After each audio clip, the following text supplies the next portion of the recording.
గుంతకల్లిలోని శ్రీ కన్యకా పరమేశ్వరి గుడిలో అమ్మవారి ఆత్మార్పణ దినోత్సవం సందర్భంగా అమ్మవారికి పాలతో అభిషేకం నిర్వహించారు. కన్యకా పరమేశ్వరి బంగారు విగ్రహానికి భక్తుల చేత పాలాభిషేకం చేయించారు. అనంతరం హోమం, భక్తులకు భోజనం వసతి కల్పించారు.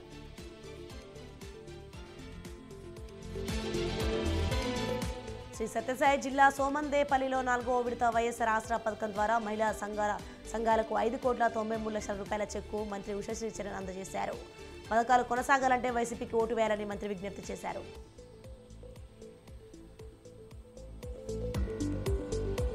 యాదాద్రి శ్రీ లక్ష్మీ నరసింహస్వామి కొండపైకి జెండా ఊపి ఆటోలను అనుమతించారు. ప్రభుత్వ ఆలేరు ఎమ్మెల్యే బీర్లా ఐలయ్య నిబంధనలకు విధిగా పాటిస్తూ కొండపైకి ఆటోలు నడుపుకోవాలని ఐలయ్య సూచించారు. 2 ఏళ్ల తర్వాత ఆటోలను అనుమతించడంతో ఆటో డ్రైవర్లు హర్షం వ్యక్తం చేశారు. దొంగ ఓట్లు నమోదు చేసిన అధికారులు వారిని నడిపించిన ప్రజాప్రతినిధులపై ఎన్నికల సంఘం చర్యలు తీసుకోవాలని టీటీడీ నేత గొల్ల నరసింహ యాదవ్ కోరారు. దొంగ ఓట్లతో గెలిచిన తిరుపతి కార్పొరేటర్లపై చర్యలు తీసుకునే వరకు పోరాటం చేస్తానన్నారు. సంగారెడ్డి జిల్లా పటాన్చెరు పోలీస్ స్టేషన్ పరిధిలో దారి దోపిడీ జరిగింది.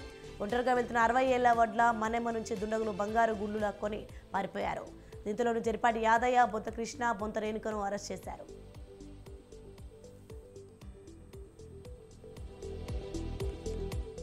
పశ్చిమ గోదావరి జిల్లా తాడేపల్లిగూడెంలో శ్రీ వాసవి కన్యకా పరమేశ్వరి క్షేత్రంలో 27 అడుగుల ఆంజనేయ స్వామి విగ్రహ ప్రతిష్ఠ జరిగింది. అమ్మవారి ఆత్మార్పణ దినోత్సవంలో భాగంగా 108 వెండి కళాశాలలతో అభిషేకం నిర్వహించారు. కృష్ణా జిల్లాలో కోడిపందాలు జోరుగా జరుగుతున్నాయి.